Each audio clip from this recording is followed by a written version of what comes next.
Kryeministri Edi Rama mbajti një fjalim prej 67 minutash në mbledhjen e zgjeruar të grupit parlamentar socialist dhe ministrave të kabinetit qeveritar. Ashtu si kundër pritej, fjalimi i tij këtë të shtunë ishte i përqendruar tek protesta jo partijake që po zhvillohet prej 3 javësh në bulevard. Por Rama u tha qartë protestuesve dhe shqiptarve se nuk kanë ndërmend të japë dorëheqjen dhe se Tirana nuk bëhet terror sfilate i një turme. Të bëjmë atë që është shumë e vështirë në fakt, po që është vetëm ajo që ne mund të bëjmë. Të vazhdojmë përpara. Dhe kam pasur shumë mesazhe, nuk e di se për çfarë arsye, si qysh tek mund ta kem lënë dhe përshtypjen sikur më ka shkuar ndërmend që unë të jap dorëheqje. Kam pas shumë mesazhe. Dhe gjithmonë më shumë, sepse gjithmonë më shumë njerëz ftillohen. Gjithmonë më shumë njerëz shohin që e gjitha kjo është diçka që nuk rri. Që nuk rri as në qiell as në tokë. Nuk mundet dot asnjë shqiptar i arsyeshëm edhe sikur kur mos na ketë votuar, kur mos na votoi që të pranoj që Tirana të bëhet një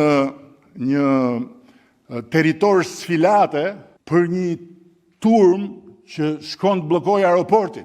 Dhe unë mendoj që kjo e Odiseut është metafora më e jashtëzakonshme e leadershipit dhe e qeverisjes. Një qeveri nuk ka drejt mbyll veshët.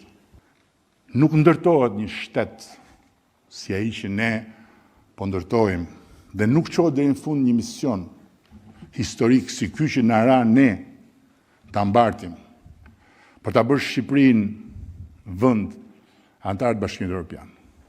Duke i dhënë Shqipërisë momentin e dytë më të madh historik mbas lidhjes Prizrenit. Kryeministri Rama foli më pas edhe për Zvërnecin, duke theksuar se kritika është e nevojshme, por jo kur bëhet identitet. Natyrisht politika s'është kuzhinë, por mekanizmat njerëzor nuk ndryshojnë aq shumë dhe as ata politik jo. Një pjesë e lëvizjeve politike nuk ndërtohen mbi atë që pjesëmarrësit në të duan të ndërtojnë. Ndërtohen mbi atë që nuk duhet të pushojnë kurrë së kundërshtuari. Objekti ndryshon, mekanizmi mbetet.